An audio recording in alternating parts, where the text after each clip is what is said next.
Anyhow, Anyway, so we're here to hear from a gentleman who, as I mentioned at the very beginning, I admire because, well, because he's a great guy, you know, and he's gone through things that most of us hopefully never have to go through. I think I mentioned in the little press release I sent out some over 20 different operations. You know, they've done things to his heart, they've done things to his eyes, they've done things to practically every part of his body, except his tongue. Because he's still very, very outspoken. gotta keep the attitude. And it tells how did you go through all these particular, and did it bother you each time when different things happened and you had to go back in again for procedures and that? So welcome everybody for coming out today. My name's Bob Johnston. What you see is what you get, and no ties because there's no lies. Anyways, I'm 60 years old. I was born in 65. I've seen it all. I've seen the good times, I've seen the bad times, I've seen the ugly. And I've had 48 years of diabetes, independent on insulin from day one. I've had a double leg amputee. And it's simple. The way I look at life is, number one, you have to know 50% of your medication and your health and why you're taking it. Okay? Because you can't walk into a physician in 5 minutes and think that he knows the world, because he doesn't. He might not even know you if you're going to a clinic. Okay? I've had a heart valve where they cut me open from my stub right up to my neck, opened me up, put a cow valve in. What was my comment to the doctor? I hope I don't move after I get it. And that's the thing, you gotta take all this negativity, because when you're looking at negativity deep enough, you will find the positive in it. And it gives you the extra strengths. I remember when I lost my first leg in 2013, well, what am I gonna do? That's my life. I gotta get used to it. What about the guy who lost 2 legs? And then I lost 2 legs. And I said, oh boy, now what am I going to do or say? Well, you know what? I'm allergic to a wheelchair and I'm not going to get in one. As long as I can walk, as long as I can drive, life is good. And what we do is you can't count on the health system anymore. You got to advocate for yourself or you're going nowhere, okay? Yeah. Diabetes, 48 years, yeah, cut me all up and everything else, but you know what? I'm still here. Why? Because I believe in what I want in life. I stay positive. Nothing kicks me down. Even being friends with John and Tom Price, they don't get me down. But no, like, you know what, the three of us really care about the people in Sudbury and so on. And like I said, getting back, I've had eye surgery. I was blind for 1 year in one eye. Went down to Ottawa, got the operation. Now I come back with 20/20 vision in that eye. And the worst thing is the way we stress ourselves out. Oh my God, I got an operation coming. Oh, what am I going to do? You stress yourself out, you beat yourself up so bad, it's terrible. And you're hurting yourself a lot more than any operation ever is going to hurt you. And that's what you got to look at, is the reality of life. And like I said, the good times, the bad times, and the ugly. We all deal with it. We all have to live it. You know, same with my heart. When they said, well, we got to cut you open and everything, are you worried? No, I'm not worried, because it's got to be done. We have no choice. So if we have no choice in the matter, let's take the positive and run out of it. You know, I walk with a walker, big deal. I don't even look at myself as handicapped. Only reason I have my handicap sticker is because there's no good parking in the city, so here you go. But it's terrible. I mean, it is. And our city is falling apart. And what I feel sorry for is the youth and the seniors, because that's where they're lost. In between, they're going to manage, okay? Like the addictions and the mental health. The homelessness before 2019 was one piece of pie, okay? It was homeless. Then what happened when COVID came in was that homeless pie got cut in four. So you got your homeless, you got your addictions, you got your mental health, and you have your criminals who were released from jail. And now it's one pie, and it's an ugly pie, okay? We can't just concentrate on helping the homeless, because I love the homeless, and I've been doing it for 15 years. The thing is the addictions have to look after the addictions, the mental health after the mental health. Mind your business organizations, look after what you're dedicated into, and move these people ahead. It's like ridiculous, it bothers my mind. We talk about Extended Care Falconbridge, a beautiful building, had the trays, had everything in there. You put the doctors on the main floor, you run up patients and clients going all the way up, and what does that do? The addictions are getting their addiction treatment, the mental health is getting their mental health, and it frees up our hospital by 6 to 8 hours. No wait time. Why? Because everybody's doing their own job. But no, that makes sense. You know what I mean? I've had a lot of great ideas, and I'm going to keep fighting for the people. When they said that they were painting the old hospital, you want to know what my vision was? And I brought it out. Was you paint the one side of the hospital with Science North and the Cortina boat. And then when you go around that corner, boom, it's reality. Not 25 different colors. Fire, there again, Bonnet Towers, full of seniors, no elevators, no ladder trucks in Sudbury, because they're both sent out for repairs and so on.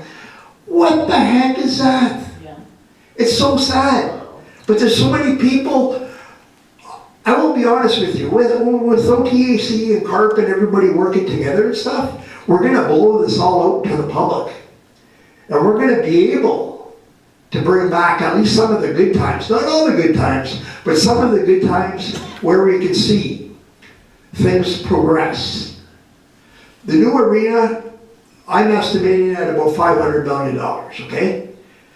Refurbish it. It's good for Sidney Crosby. It's good for 2 NHL teams to come here and play hockey, but it's not good for our Fantasy Island projects. And that's what the problem is. Imagine getting rid of, refurbishing a new arena, fill out all our potholes, pave our streets, fix our playgrounds for the kids, fix our swimming pools, then people will come to Sudbury. How many people have been up to the casino lately? That's good, because you need front end alignment and everything else by the time you get there and get back. The casino gives out $500,000 to $750,000 a couple times a year. Worst roads ever. I had to go there the other day to pick up some gift cards for my car show. Ridiculous. Downtown, the homeless people. Now I'm saying homeless people, not the addicts, not the mental health, not the criminals, the homeless people are who you feel sorry for. Because they're the ones who's lost between the cracks. No washrooms, come on, that's not even human. And I've been fighting this I got videos from 2019, fighting bigger with the washrooms. There's still none. Garbage cans, look at the garbage all over. Oh, the homeless, the homeless. Oh my God, there's no garbage cans there. Why are you blaming the homeless? Our city, and I don't care who it is, does not go out on the streets, has no communication with anybody, okay, which is homeless, or anywhere downtown. So the Samaritan Center right now, we drive by it. Oh my God, is that ever pretty? We did a great job, pat us on the back. Well, I'll walk over 2 streets to Minto Street, and you got 40 people going down that alleyway with needles sticking out their arm. Come on, Sudbury. I was born and raised here, and I've seen a lot better, okay? We've sent out emails. We've sent out registered letters. We did not get one response from a councillor or a mayor. Me personally, if I was a mayor or a councillor, I'd say, hey, let's bring in these people and shut them up. No, nothing.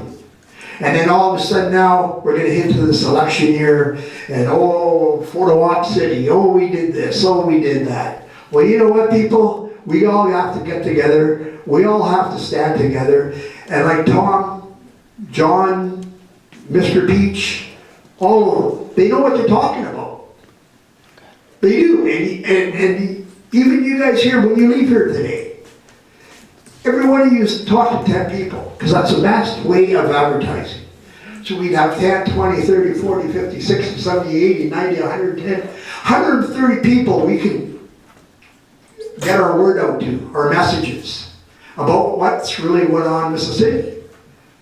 I've been on national TV, I've been at the top, I've been at the bottom, it don't matter. At the end of the day, we all smell the same, okay? And what we have to do is start working together. Like I said, it breaks my heart with the homeless. Actually, last Sunday, I followed a bylaw officer for 2 hours. And they said, "Excuse me, what are you doing?" I said, "I'm following you." "Well, you can't do that." "Well, why? Is that a bylaw?" You know? And there enough, I started digging into it. So then I followed them. They were going up to a tent across from the soup kitchen against the fence, to an Aboriginal couple, and they got out of their cars, wannabe police officers, of course, and said, "Excuse me, you guys have 24 hours to pack up and get out of here. I want you to go in the bush and I don't want to see you again." And that's the honest to God's truth, and there's a lot of people I know who would state that because they know for a fact. Is that any way to run a city? No. And you know what? The blind people in the community, oh my God, we're going to see needles in the bush. To hell with the needles. What about the bodies? Yeah. It's crazy. But nobody wants to work together. I was told that my numbers are wrong. Well, you know what? My numbers are right. Because in 2021, when the city got their numbers, and I said the white crosses were going to multiply by 5, oh yeah, what do you know? Well, you know what? They multiplied by 5. And those numbers, what they use for the homeless and so on, was for me, okay? You can get all the organizations you want, but until you're working together and the facts are the facts, you're not going to go nowhere. I had one guy, well, actually back in 2020, the city did a survey at the Samaritan Center. You do the survey, they give you $5. Well, the guy comes up to me and he says, like, "Holy geez, Bob, I just made $60. Okay, there you go. What kind of numbers are those? Inaccurate. Very, very. The soup kitchen, I was there for 10 years, okay? And what happened there was we were serving anywhere from 200 to 240 people a day. Now, the soup kitchen is serving 140 people a day. But they're saying that the numbers are up. Where are they eating? Where are they hiding? We got to bring them forward. The people in the organizations, 130 organizations in Sudbury, they got to be divided up where they belong. And we have to start communicating and educating these people. The homeless people, when they get their self-value and they feel good about themselves and they're going to want to work and they're going to clean up, they can't even go to the washroom. Like, come on, Sudbury? Really? Is that what you're happy for? Like I said, I've been fighting this for 15 years and we've gone nowhere really. Except, Worse. yeah, Got worse. yeah, it keeps getting worse. Yeah. Actually, I was out of it for about 1.5 years because I went septic. Spent 125 days in the hospital. I died twice, but I refused to go. And that's why I'm here today, and that's why I'm back fighting for the homeless, and that's why I'm back fighting for you guys with Tom Price, Mr. Peach, John Lindsay, because I believe in them. I'm a lot younger than them, but it's common sense. It's common sense that we can do this, because no word of a lie, once we lose these key players, we're in serious trouble. Because who do you trust? It sure the heck ain't the city councilors. Or you know what? I don't care who likes the mayor, who don't like the mayor. The truth is the truth, and it's all a lot of lies, just like the media. Okay? I probably gonna surprise everybody with this comment, but the mayor and council, we can't trust, because it always goes behind closed doors. Okay? It's like the media. You remember back in the day about... You don't need it. Oh, you just had your mic cut off. You must be in council. Oh, jeez. Mayor LaFave, I'm sorry. Out of order, Bob. Is that fine? Out of order. What'd I do? I'm responsible. I kicked it. Change the battery. You kicked the amplifier instead of the bucket. You don't need it. I don't need that. So anyways, what happens is, city council, mayor tells us what we want to hear, okay? Yeah. That's it. Yep. Oh, we're looking after the homeless, we're looking after the homeless, and I had a counselor, oh, Bob, you're missing information, you're misinformation. No, I'm not. There is no washrooms downtown. They've been chased in the bush. There is no garbage cans. Where am I being misinformation? I'm not. I think I got it. I think I have it fixed here for you. Well, hurry up and Sorry. turn yourself off. I just while we're at it here, I was wondering about homeless services, so I went on the city website and I came up with this. I printed it out. If you talk about sort of overwhelmed, it's amazing the number of organizations and services there are in Sudbury for the homeless, but you have to really study this to find out where you should go. Is it a problem that there's too much being done for the homeless, only they're not doing it?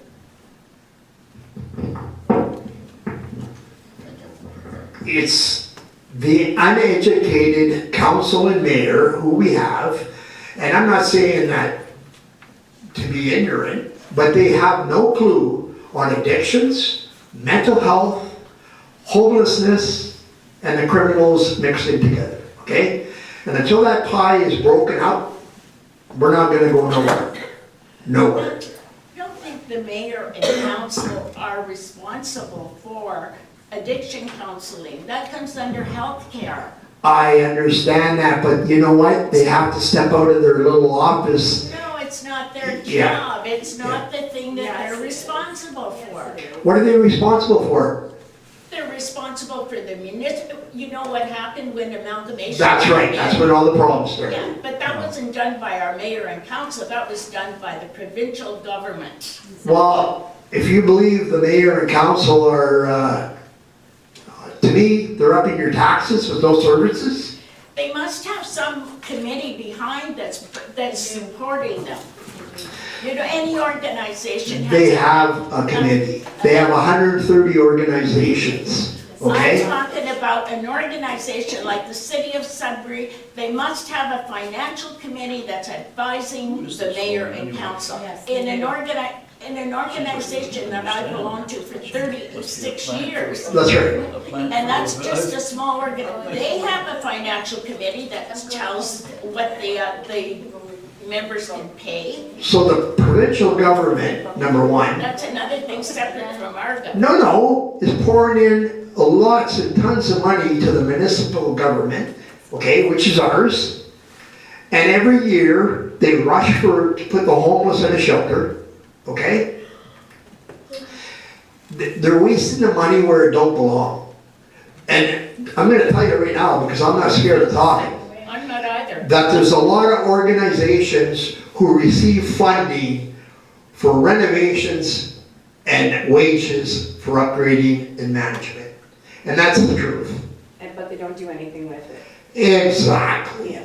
I would There's- like to see proof of that statement, like numbers. Yeah. Name the organization and the money that they're wasting, because I'm having a hard time with some of the things that you're saying. That's fine. If you ever look at any organizations that any of us have ever worked for, it's, I have done and it was an honest organization, and Yes. really, well, I've worked for many, and I've seen a lot of things that were not transparent. They have this way of hiding things behind closed doors and showing us different numbers all the time. There's buildings that have burned down, they've said that they've repaired, and there's no proof of When you any. say they, I don't I think, know. We're talking about mayor and council right Yeah. now. They're responsible for the city. I think that what we're looking at is that, do we have services that are being run efficiently and are providing what we would like to see for the Accountability. homeless? What has happened in other communities, and I get Bob to comment on this, but Peterborough, Kitchener, down in the States, down in Halifax, a number of other communities across the country have established more centralized services for the homeless. I think Peterborough is a good example of where they've built a number of what they call tiny homes with a centralized services, something like the Samaritan Center, only they've taken a lot of these other services that are in the community and put it all in one spot, sort of a one-spot service center, if you will.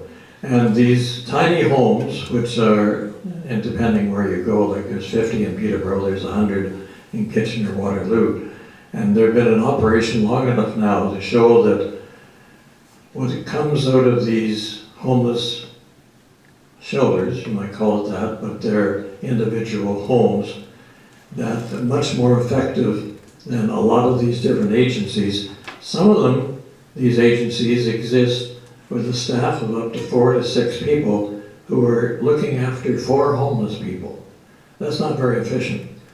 Whereas in these other communities, what they've shown is that if they can bring all the homeless together in one central location, regardless of whether they have mental programs or physical or employment or just don't have enough income to have a regular home, that they are better looked after in one central area where they can get, washroom facilities, where they can get food, where they can get actual services depending on whatever situation they might happen to find themselves in. It seems to be working. Is it the total answer? Who knows? But it's better than what we have now, with people off in the bush, underneath bridges, or downtown, or at the Samaritan Center outside, or across the street, or at Energy Court. We don't know really where they are. What we have is these agencies going out at night to try to find them.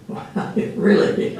So, Well, I thought the is city it- was doing something so- with the energy court. No, the Energy Court idea was like, if this was in Peterborough, what they'd be doing there is building a number of tiny homes with centralized services, with washroom facilities, with where they would get food at different times of the day and at night. So I'm just saying that Peterborough has it right now. Mike Perrott, one of our councillors, went down to Peterborough, thought it was great, thought it was working really well. He came back to Sudbury and said, it won't work here. That's the famous expression of Sudbury, it won't work here, right? But don't forget, we got all these agencies out there lobbying for themselves. Yes, yes. John, if I may say so, the concept of tiny homes is successful in hundreds of communities around North America. Oh, yes, that's so. It's if operated on a cooperative basis. The residents contribute sweat equity for maintenance, painting, cutting lawns, painting. They do that, plus of course, they also contribute their OPSD towards the rent of those smaller homes. Plus the fact that in certain communities, businesses will actually construct these homes that are worth about 15 to 20 grand a piece. But what do we have at Four Corners?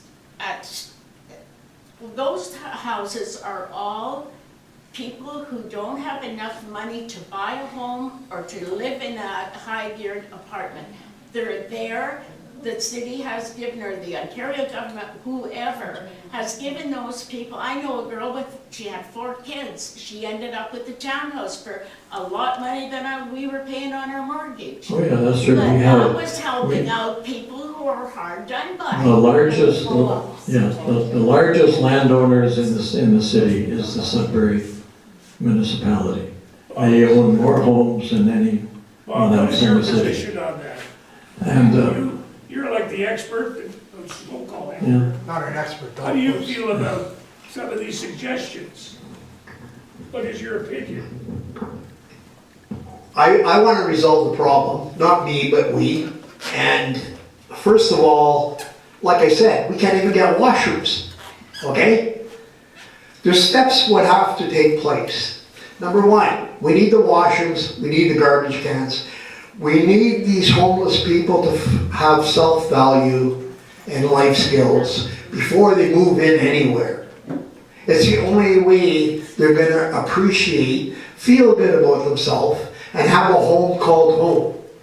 Such as the radar base. Build those little communities. Let them look after, the lawn, the shoveling and everything else and so on. It's not hard, but I'm gonna tell you one thing right now, once they, and I've dealt a lot one-on-one, where once they find the value in them, it's amazing. How come we have so many immigrants that go, like, will deliver meals to homes? We'll do all kinds of homes, and you don't very often see a Caucasian person doing it. You see somebody from India. I totally agree with you. Well, where are those white, when you go into a restaurant or into a Tim Hortons, how many